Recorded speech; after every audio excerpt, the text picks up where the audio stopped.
Right, very lucky to have on the line Mr. Scott Gorham. Scott, thanks for taking my call. Hey, my pleasure, man. It's always good talking with you. Now, this is fantastic. Now, let's start with Black Star Riders. Now, they evolved from the last touring lineup of Thin Lizzy. Now, when bands are jamming, rehearsing, touring, songs get written. When did the band start writing songs, and when did you come to the realization that you were going to have to deal with the Thin Lizzy product without Phil question? Well, I'll do the first half of the question there, Mal. We started writing, while we were, still as Thin Lizzy. And we would literally be, because I live in London, Damon lives in Nashville, and everybody else lives in California. So for us to get together just as purely a writing session is pretty tough, because of these distances. So we did literally all the writing while we were on tour. That was in people's hotels room, back of the bus, sound checks, in the dressing rooms. It was multiple places on the road where you can actually, write the songs. So, that's pretty much how, the first album got written. And it's actually a good environment to write in, because your gear's already up and running, and you're in music modes. So like I say, it's being on tour and writing is a good place to actually get the job done. Now, as far as what was the second part of the question there? Sorry, Mal. That's fine. When did you come to the realization that you're going to have to deal with the Thin Lizzy product without Phil? I mean, I don't know if any other band would go through this, quite frankly. I don't think the Rolling Stones would go through that. I know. Everybody was kind of a little bit on the, dumbfounded side when we said we were not going to use the brand name and we were going to go it alone. And in retrospect, it probably was a little crazy, but the thing is for years, with me doing, a lot of the interviews, it was always in the top three questions. When are you going to write some new material, and when are you going to record a new Thin Lizzy album? And I'd always say, well, we're working on it, and it's coming soon, and don't worry about it, we'll get the job done, really kind of knowing in the back of my head that, do I really want to do that? Do I want to get out there and, do an album under the name of Thin Lizzy, and Phil Lynott, the guy who, gave me the job, is not going to be there. And I just became increasingly uncomfortable with that whole concept of doing a Lizzy album. So, when it came crunch time, and record companies were throwing the money at us and all that, I knew that I better make up my mind, because if I don't, we're going to be in there doing this thing, and I just might regret this. So I told everybody this, that I felt really uncomfortable with doing this as a Thin Lizzy album, and really everybody else kind of did too. And I think when I said that, it took a lot of pressure off Ricky, especially. I think there was maybe a disappointment here and there, but in the whole, I think everybody thought it was the right decision. So but the problem was is we had written all what we thought were really great songs, and what are we going to do with these? And that's when the management, who were one of the disappointed ones, said, well, listen, the only thing we can do is really, walk away from Thin Lizzy. We'll come up with a new name for the band and just basically start a new band. And both Ricky and I and Damon went, yeah, okay, that's great. We don't have a problem with that at all. The only person that had a problem with it was Brian Downey, who kind of foresaw the amount of work that this entails. Yeah. Now, going out and doing, a project under a brand name, becomes significantly easier than trying to start from scratch again. I think he saw that and said, "Listen, guys, I'm going to regretfully decline, and what you go ahead and get somebody else in. If it's got the Thin Lizzy name on it, I'll come out and do it. But it's just I don't feel like doing this at this time." So that's why Jimmy DeGrasso came in. Yeah. Who's actually just a great replacement for Brian Downey. So that's basically how everything came to pass. Yeah. Now, how would tell us about? You've touched on the album. Was recording that album easy? Was it rushed? Well, it was a lot more rushed than we anticipated. Right. We pretty much thought that we were going to get in there and we were going to have basically 3 weeks to do the album in, which if you think about it, that right there was going to be the quickest album that I'd ever done, right? Yeah.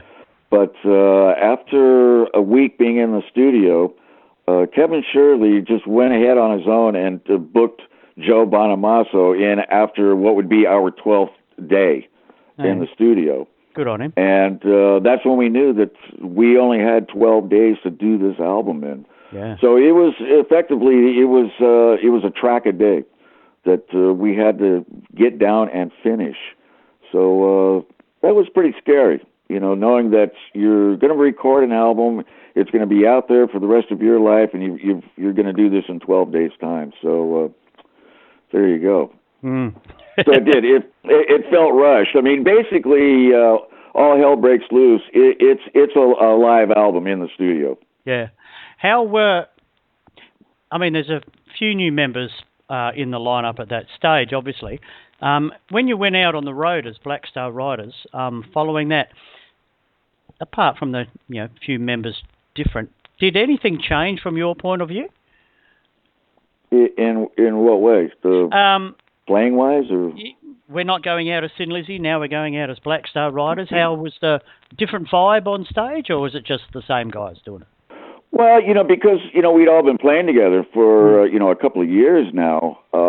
It basically felt the same, but with a whole boatload of new songs thrown in the set. I mean, I remember we did Download, for God's sakes. After he was only I think Download was our 4th show as Black Star Riders. And there we were out in front of 60,000 people with only 3 shows under our belts. So that was pretty nerve-wracking, knowing that this was only our 4th show, and knowing that probably a good majority of those people had no idea what these songs were. Yeah. So, but to tell you the truth, I mean, we went down really well that day, so that was a huge boost to everybody in the band. Any live favourites off of that album, the Black Star Riders album? Any songs? Well, I quite like playing any of those songs, off the album. The All Hell Breaks Loose, I love playing that one. Before the War. Gosh, I'm going to need an album cover here to actually remember all the titles, right? But, it's like, people ask me, well, what's your favorite Thin Lizzy song? I don't think there really isn't a all-time favorite Lizzy song, because I think if there was, I probably wouldn't be able to get up there and play the rest of the set, Oh, shit, we played my favorite one, the rest of it's crap, How was the tour in general for that album? For All Hell Breaks Loose? Yeah. It was good.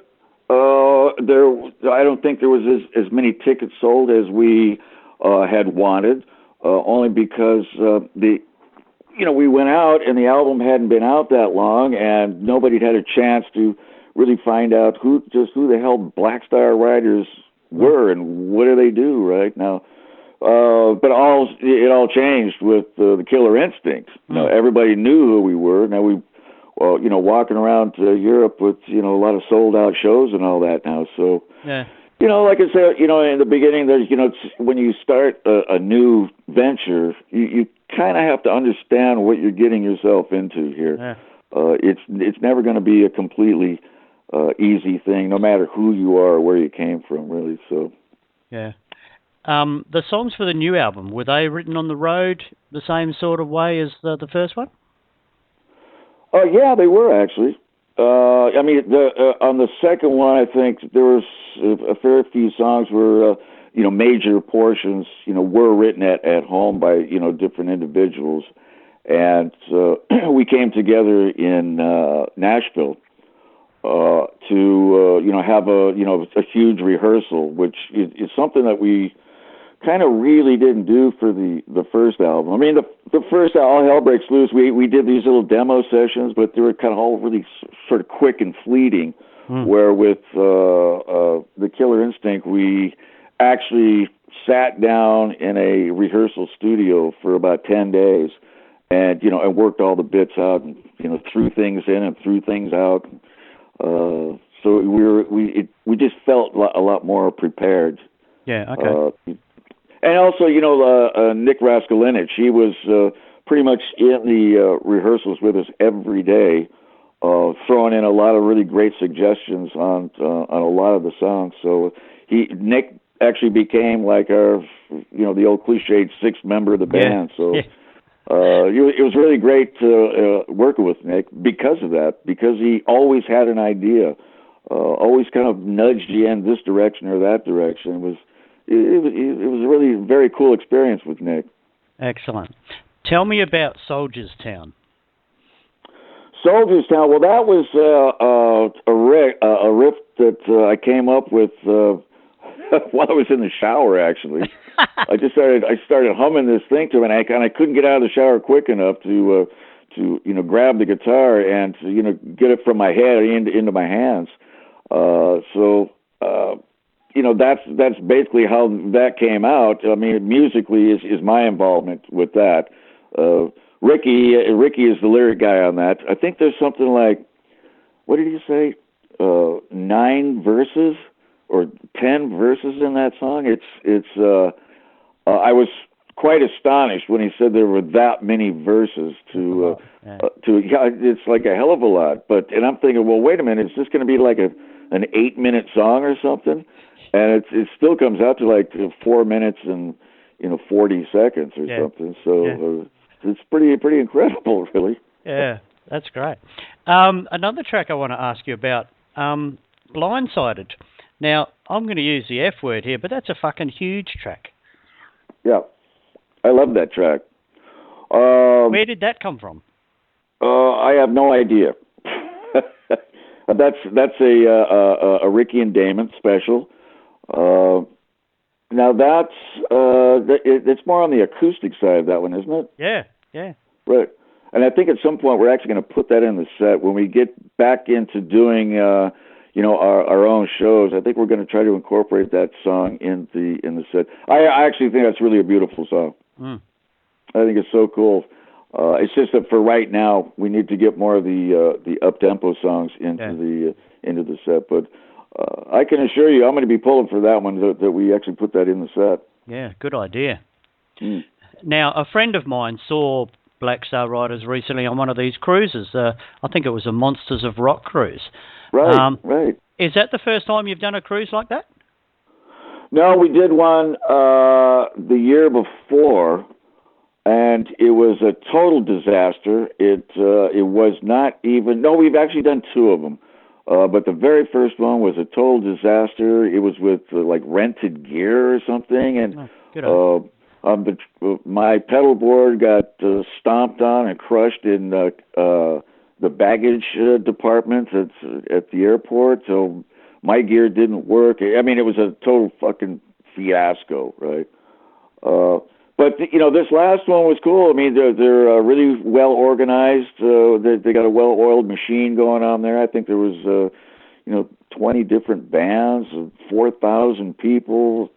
So with that much chaos, or prospective chaos, they organize these things really well. So they're a lot of fun. It seems like more and more it's becoming the thing to do, the rock cruises. Yeah, there seems to be a lot of them around. Yeah, I mean, I think Kiss have their own, and there's some other huge bands. They've all got their own, like Aerosmith or something like that.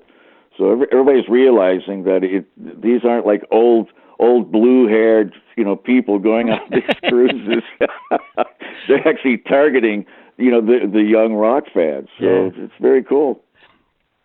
Right. Now, the Black Star Riders live set, I mean, you've already touched on it with Blindsided and all that, but you've got 2 albums to choose from now. But right. I would imagine there would still be an expectation from a fan's point of view to throw in some Lizzy. How does that sit? You comfortable doing that? Absolutely. I can't ever see us sort of not playing any Lizzy songs. And you're right. Especially the fans over here, they absolutely expect us to play a few of the Lizzy songs. And the thing is they all fit in really well together. Oh, absolutely. It all intertwines, perfectly. So it's not like whoa, what the hell was that? What song is that? That doesn't even sound right in the. You never get those moments with putting in the Lizzy songs. It all has this really cool flow to it. So and I still enjoy playing those songs, immensely. So and so do the other guys in the band. So it on that side of it, it's kind of a win-win. Yeah. Now, are you touring at the moment, or are you on a break from touring? On Saturday, flying out to Germany. The whole band is. We think we've got 5 shows with Def Leppard, and then after that we come home. We got a little bit of a break, and we've got some festivals that we're starting to do. One of it, obviously, is we're doing Download again this year. Yep. Then there's a couple other festivals in England that we're doing, and then there's some other festivals in Europe that we're doing. So a lot of it, from now on and for the foreseeable future anyway, the coming months, it'll be all fly in and fly outs. To do to do all these festivals. Yeah. Excellent. Now, if I could just backtrack a bit here. Okay. How do you look back on your 10 or so years with Thin Lizzy, from when you joined in 74 up until the split? How do those memories, how are those memories? Well, I can't help but having really great memories of being in Thin Lizzy, especially with, Phil and I being such great friends. He and I kind of just about did everything together. The other side of it too, I got, even though it was a pain in the ass, this revolving door on the right-hand side of the stage with, so many different guitar players. That was my next question, yeah. Right. Well, that was a pain in the ass, but on the upside of it was, I got to meet and become really good friends with a lot of guitar playing musicians that I probably wouldn't have if we didn't have that revolving door over there. And the kind of the cool thing about that also is each guy brought his own kind of style to Lizzy that both Phil and I we pushed. We pushed whoever was over there. We tried to grab that and get that personality out of him and onto any album that we were doing. So it gave each album its own sort of individual character. So I kind of like that. We never stayed exactly the same through any album or any period. So I thought all that was very cool. And being in Thin Lizzy, it really was. You saw the world. I did something like 4, maybe 5 world tours with Thin Lizzy, and if I wasn't in that band, who knows? I probably would not have been able to do that much traveling and see that much of the world, and meet as many people as I did, and so it's a pretty amazing thing to be in a band like Thin Lizzy, or a band comparable to the size of Thin Lizzy, and most guys will tell you the same thing. It's an incredible part of your life. Absolutely fantastic insight. Scott Gorham, can't tell you what this has meant to me, having the opportunity to speak with you tonight, and congratulations on magnificent career with Thin Lizzy and now Black Star Riders, and really want to thank you for taking the time to speak to me today. Okay, well, thank you, Mal. It's always a pleasure, and hopefully we can do this real soon, and hopefully we'll see you in Adelaide when we get over there the next time. Excellent. Well, listen, Mal, it was really good talking with you, bud. Thanks, mate. You have a good one. Okay, I'll see you soon, okay? Okay, thanks, mate. Bye. All right, bye-bye.